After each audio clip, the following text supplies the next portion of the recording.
Je utorok 13. septembra 1988.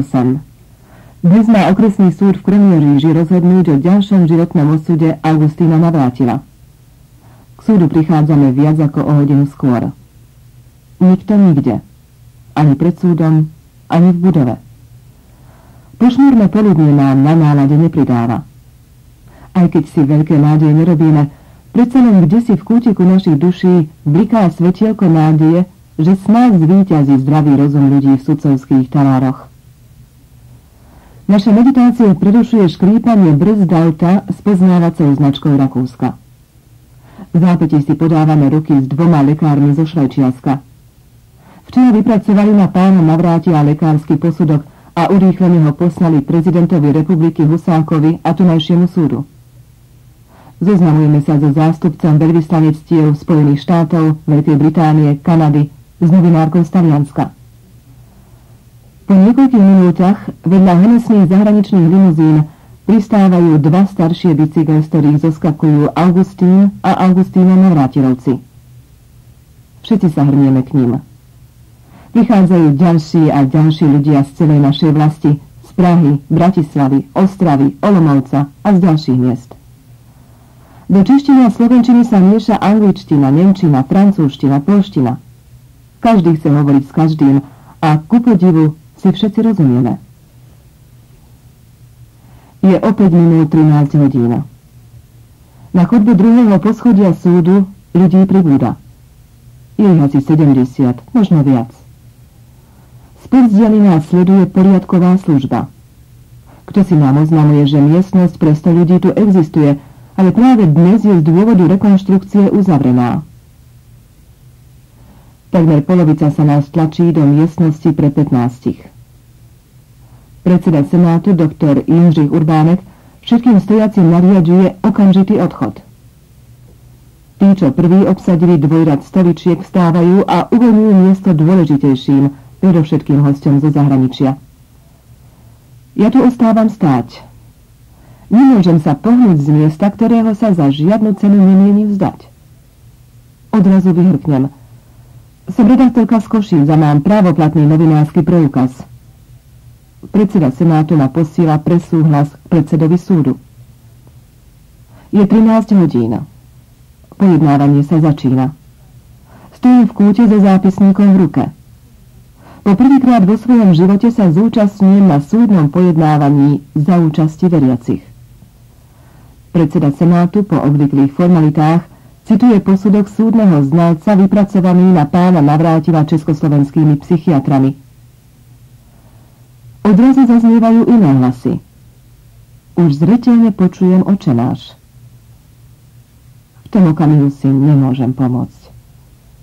Nijako nemôžem zastaviť prúd slz, ktoré mi namiesto slov zaplňajú zápisník. Buď vôľa tvoja ako v nebi, tak i na zemi.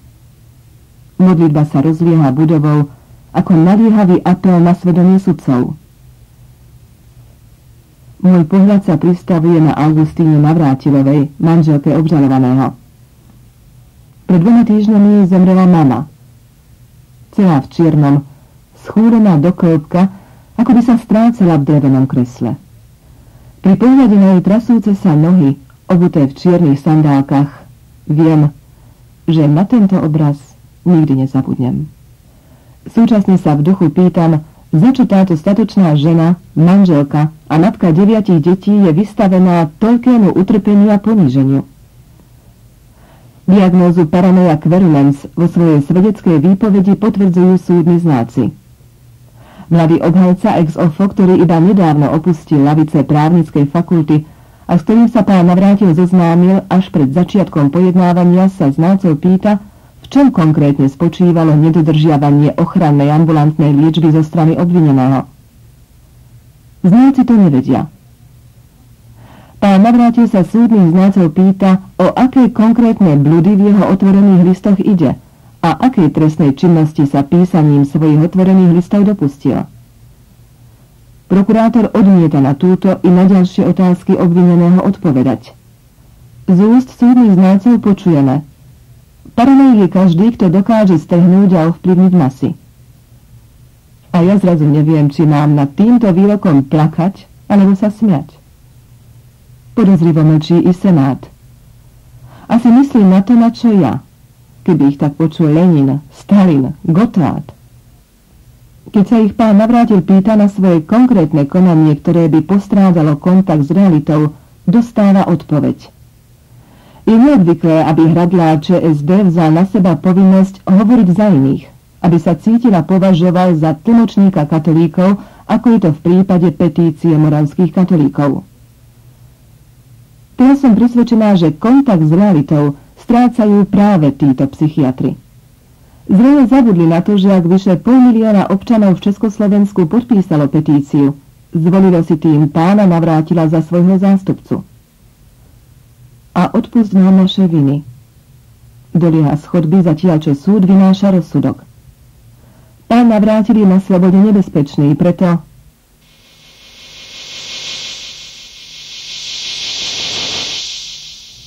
Opúšťame pojednávaciu miestnosť. Keď vo dverách poviem na hlas, fašisti, kto si do mňa drgne, aby som bola ticho, že ma zavrú. Ale nemôžem si pomôcť. Chce sa mi plakať, kričať. Vynesený rozsudok je zločinom proti ľudskosti.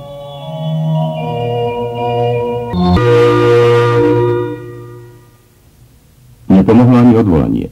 Krajský súd v Brne potvrdil prvostupňový rozsudok a Augustínovi Navrátilovi nariadil ústavnú psychiatrickú liečbu.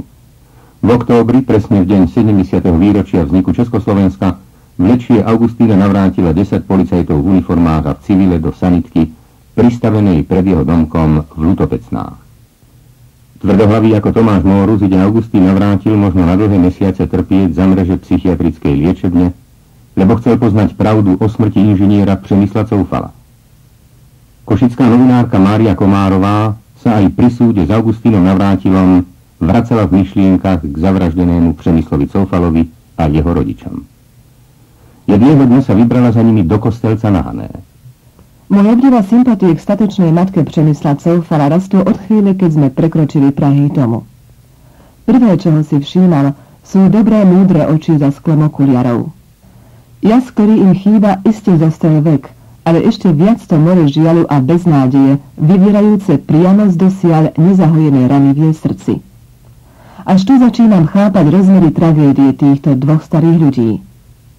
Jej podstatou totiž nie je to, že ich syn zomrel, ale ako zomrel. To najstrašnejšie, čo po nociach nedá matke Coufalovej spávať, je zohavené telo jej syna, ktorého neznámi ľudia surovo utýrali k smrti. Vchádzame do Pšeníkovej izby na poschodí. Je zariadená presne tak, ako v Bratislave. Vidíme knižnicu plnú kníh, rádiomagnetofón, náramkové hodinky, šatstvo, ale i nádherný zlatý kalich a knižské rúcho. A tiež malú pálenú dierkovanú tehličku a vrecko s trochou piesku, ktoré si Přemík priviezol z poslednej cesty vo Francúzsku a ktoré z pozície vedca chcel preskúmať. Pani Coufalová nám ukazuje malý predmet z umelej hmoty uprostred s vyšúchanou dierkou. Našli ho zakrvácaný za rozbitým sklom knihovníčky po Přemíkovej smrti. A Přemík mal také krásne zdravé zuby, hovorí jeho matka. Pozeráme na všetky jeho veci priam s posvetnou úctou, ale chtiac nechtiac i s hrôzou. Pripadá nám to ako neskutočný zlý sen.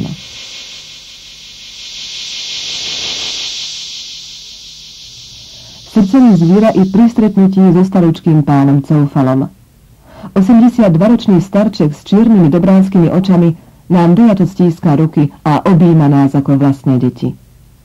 Neskôr sedí tichúčko v kresle a my pred ním rozprávame o tých najvšednejších veciach. Musíme. Spomienky na syna by veľmi ťažko psychicky niesol. Svet tohto šľachetného človeka, ktorý sa pred 9 rokmi ešte vedel tešiť zo života, sa stvrkol na záhradku, kde sa dáva od prvého jarného slniečka do neskorej jesene. Lebo tak dlho tu kvitnú kvety pre jeho syna.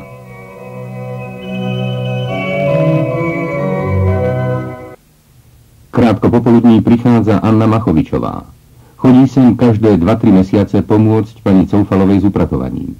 Je to malá, krehká osôbka, ale na svojich 67 rokov čiperná a plná elánu. Ešte pracuje v účtárni. Cestovanie do Bratislavy jej veľmi neprospieva. Má cukrovku. Odvtedy, čo prežila stres z Pšeníkovej smrti. Mala ho rada ako vlastného brata. I teraz mu priniesla obrovskú kyticu kvetov. Ona bola prvá, komu dovolili vojsť do Pšeníkovho bytu a upratať ho. Naposledy. Pani Coufalová nesie na stôl veľkú misu benešov. Ochutnajte. Tie má Pšeniček veľmi rád.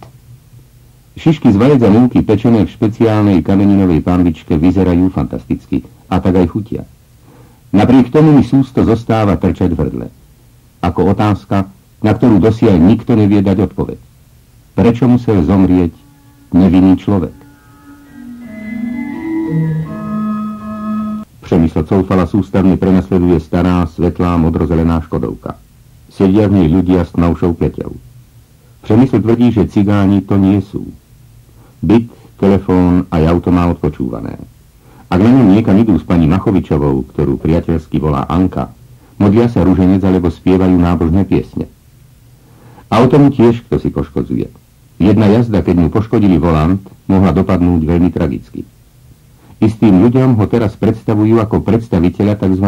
Ilegálnej cirkvi. Tak totiž stretávania veriacich nazývajú československé štátne a bezpečnostné orgány, ktoré na jej príslušníkov robia v 80. rokoch doslova pogrom. V skutočnosti túto tzv. Ilegálnu alebo podzemnú cirkev tvorili ľudia, ktorí chceli žiť a aj žili ako kresťania, riadiac sa slovami pána Ježiša Krista podľa svätého Matúša, kde sa zídu dvaja v mene mojom, tam som ja uprostred nich. Přemysl v rámci tejto cirkvi pripravuje mladých mužov, ktorí sa nedostali na teologickú fakultu na kňazské povolanie. A ako biskup ich aj vysvecuje. V cirkvi na Slovensku údajne pracuje asi 200 skupín so 6 000 veriacimi. Přemysl Coufal sa pani Anke ani ostatným priateľom nikdy s ničím nezveruje. Po celý život dostáva verný cirkvi a nikoho nezrádza ani v ťažkých chvíľach mučenia. Musí aj preto zomrieť. Predposlednú sobotu, teda týždeň pred osudným dňom, idú spolu autom do Rusoviec k hrobu mladej ženy, ich spoločnej známej, ktorá tragicky zahynula. Tu sa Přemysl vrúcne modlí. Na druhý deň, v nedeľu, ho pani Janka opäť nechce nechať samotného a tak idú spolu do chatovej oblasti na Lamač. Tu sa jej zamyslený Přemysl z ničoho nič pýta: Anka, povedz, na koľko rokov ma môžu odsúdiť? Za to, že som tajne vysvetený kňaz. Neprezrádza to, že o svojej blízkej smrti Přemysl nič netuší. Od 12. decembra 1980 strašne trpí. Denne je vypočúvaný na polícii i doma. Dlho do noci. Výsluchy sú spojené s mučením.